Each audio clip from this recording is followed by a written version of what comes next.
आप सभी कैसे हैं? आशा है अच्छे ही होंगे।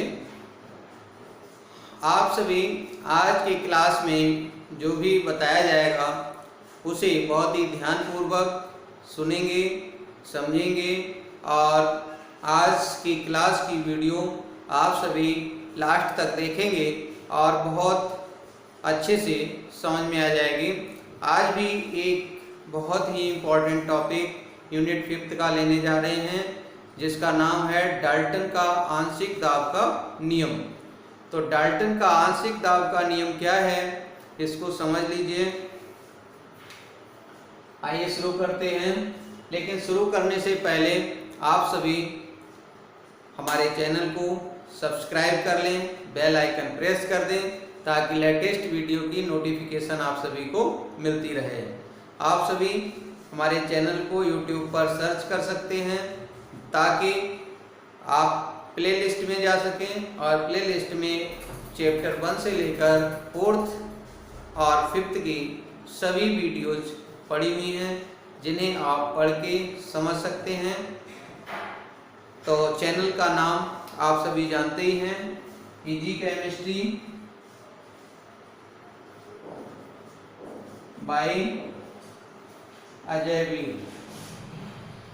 तो इसे आप सर्च करें और सर्च करके आपको जब चैनल मिल जाए तो उस पर क्लिक करेंगे तो प्ले लिस्ट आपको मिलेगी। प्ले लिस्ट में सभी वीडियोज आपको देखने को समझने को मिल जाएंगे। आप सभी इसको सर्च कर सकते हैं। तो आइए शुरू करते हैं।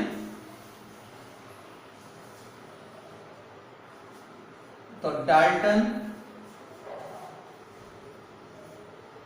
का आंशिक दाब का नियम क्या है ये इसको समझ लीजिए।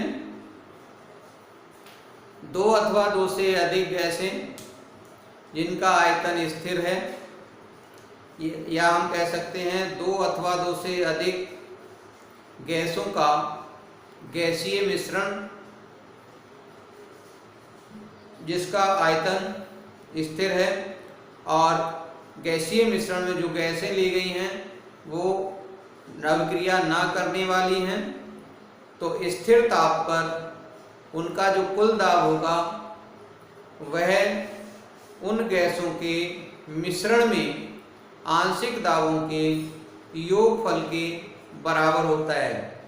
तो डाल्टन ने क्या बताया था कि स्थिर ताप और स्थिर आयतन पर दो या दो से अधिक गैसों के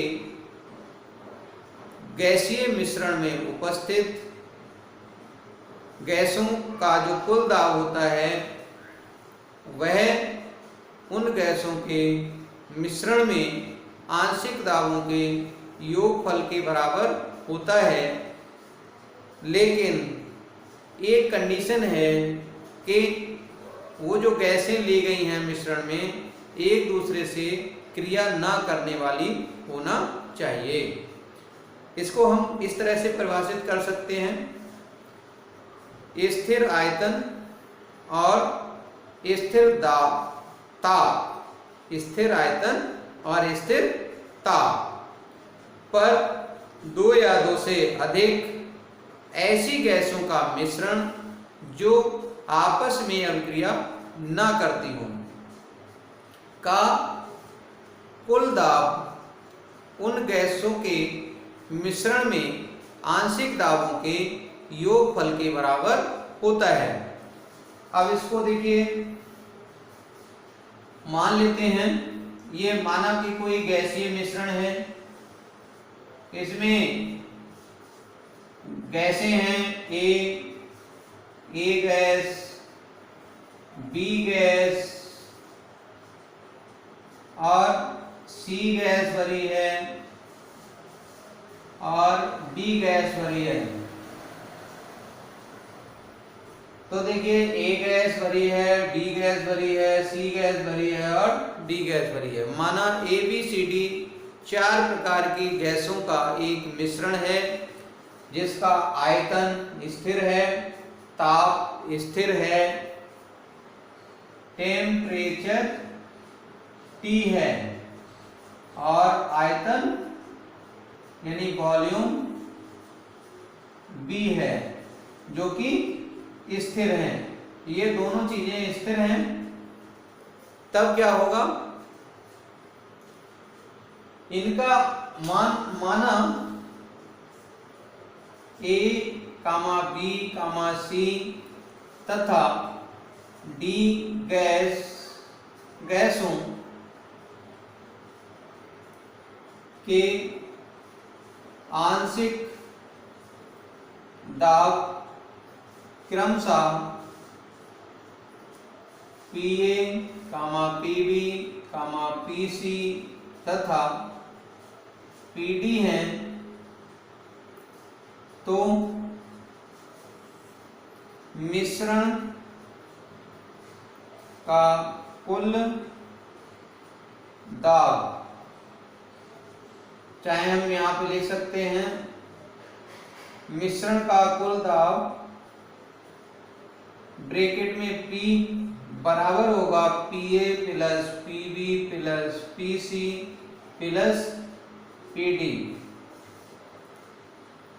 तो कुल दाब PA plus PB plus PC plus PD के बराबर होगा। अब एक बात और समझ लीजिए कि आंशिक दाब इनके कैसे निकलेंगे। मान लीजिए वहां आंशिक दाब नहीं दिए हैं, मोलों की संख्या दी है और कुल दाब दिया है, तो फिर इन सभी गैसों के आंशिक दाब कैसे निकलेंगे इसको समझ लीजिए।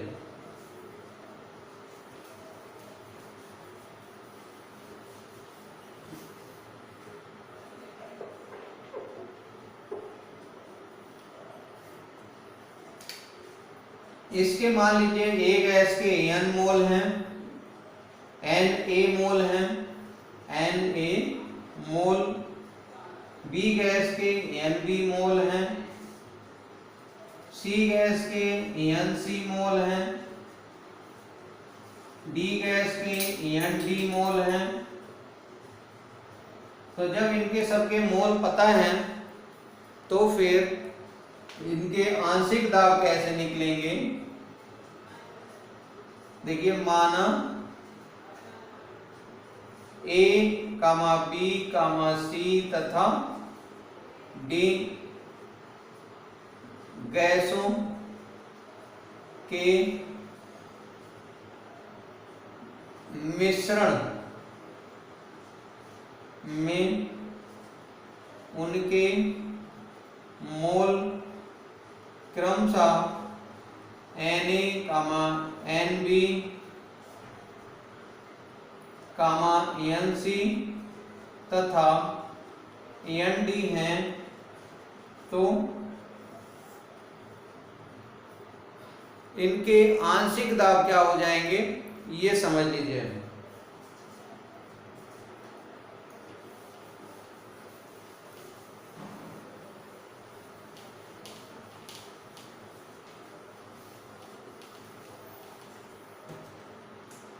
अब देखिए A गैस का मोल प्रभाज पहले निकाल लीजिए। मोल प्रभाज बराबर हो जाएगा A गैस के मोलों की संख्या बटे गैसीय मिश्रण के कुल मोलों की संख्या।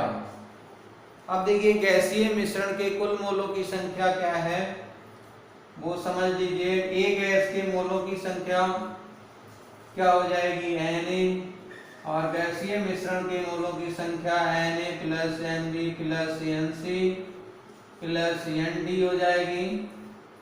तो ये इसका मोल प्रभाज आ गया। इसी तरह से B गैस का मोल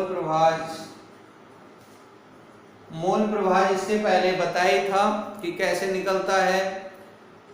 किसी एक अवयव के मोलों की संख्या बटे मिश्रण में उपस्थित सभी अवयवों के मोलों की संख्या का योग तो आ जाता है उस अवयव का मोल प्रभाज। वही यहाँ क्या है कि A गैस मिश्रण में उपस्थित A गैस का मोल प्रभाज बराबर हो जाएगा A गैस के मोलों की संख्या बटे गैसीय मिश्रण में कुल मोलों की संख्या, यानी सभी अवयवों के कुल मोलों की संख्या नीचे भाग दे देते हैं तो उस गैस का मोल प्रभाज आ जाता है। इसी तरह से ये हो जाएगी NB बटे Na plus NB plus NC plus ND। इसी तरह से C गैस का मोल प्रभाज ये हो जाएगा बराबर NC बटे Na plus NB plus NC plus ND। इसी तरह से D गैस का मोल प्रभाज ये बराबर हो जाएगा ND बटे Na plus NB plus NC plus ND। तो इस तरह से सभी गैसों के मोल प्रभाज जब निकल जाएंगे तो इनके आंशिक दाब हम निकाल लेंगे। इनके मोल प्रभाजों को अगर कुल दाब से गुणा कर दें मिश्रण के कुल दाब से तो इनके आंशिक दाब बन जाएंगे। उनका गुणनफल आंशिक दाब कहलाएगा इन गैसों का। इसके बाद समझ लीजिए, अब देखिए यहाँ पे लिख देंगे अतः A गैस का आंशिक दाब, यहाँ पे लिख देंगे यदि गैसीय, इन सब के बाद लिखना है ये, हम इसी में चेंज करके समझा दे रहे हैं, बार बार लिखना नहीं पड़ेगा। यदि गैसीय मिश्रण का कुल दाब P है तो A गैस का आंशिक दाब बराबर हो जाएगा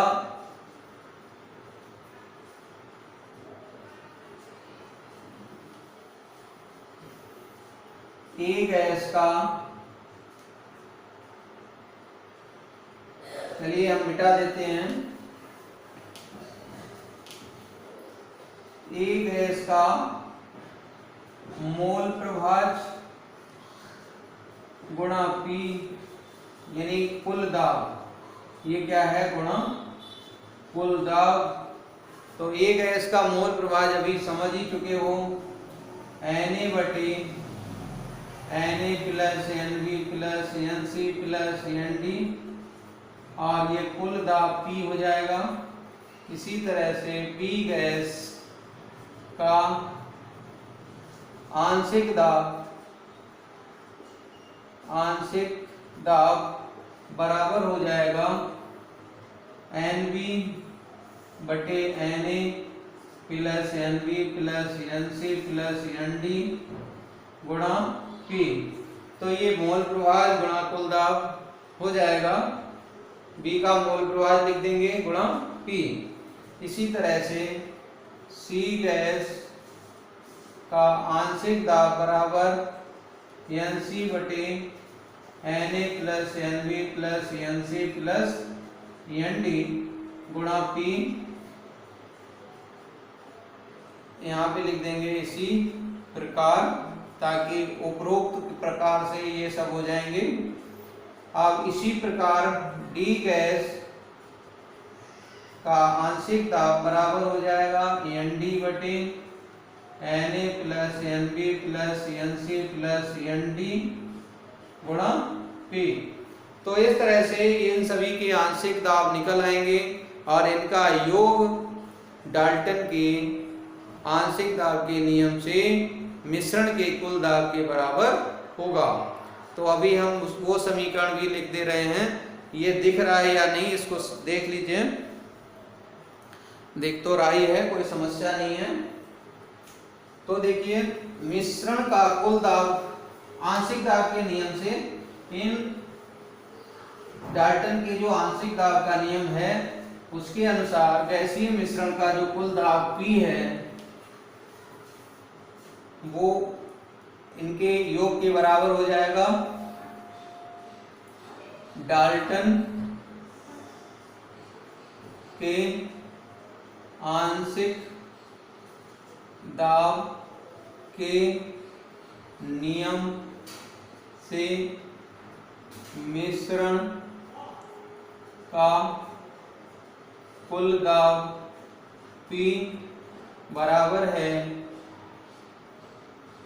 PA plus PB plus PC plus PD, और ये जो PA है वो NA बटे NA plus NB plus NC plus ND गुणा P है, प्लस NB बटे NA plus NB plus NC plus ND गुणा P है। इसी तरह से प्लस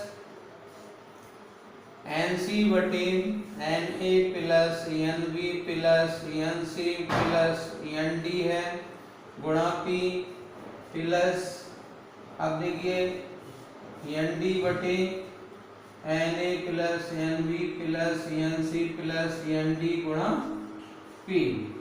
तो इस तरह से P को हम कॉमन ले सकते हैं, तो P कॉमन ले लिया और NA बटे NA plus NB plus NC plus ND, और ब्रैकेट के अंदर एक प्लस NB बटे NA plus NB plus NC plus ND, इसी तरह से प्लस NC बटे NA plus NB plus NC plus ND, और प्लस ND बटे NA plus NB plus NC plus ND। तो यहाँ पर ब्रैकेट लगा देंगे। तो इस तरह से कुल दाब P बराबर हो जाएगा इन सब का आंशिक दाबों का योग। तो इस तरह से यहाँ पर हमने डाल्टन के आंशिक दाब के नियम को समझा, समझ में आ गया होगा उम्मीद है। और वीडियो यदि समझ में आया तो इसे लाइक और शेयर अवश्य करें ताकि हमारा उत्साह बढ़े। नमस्कार।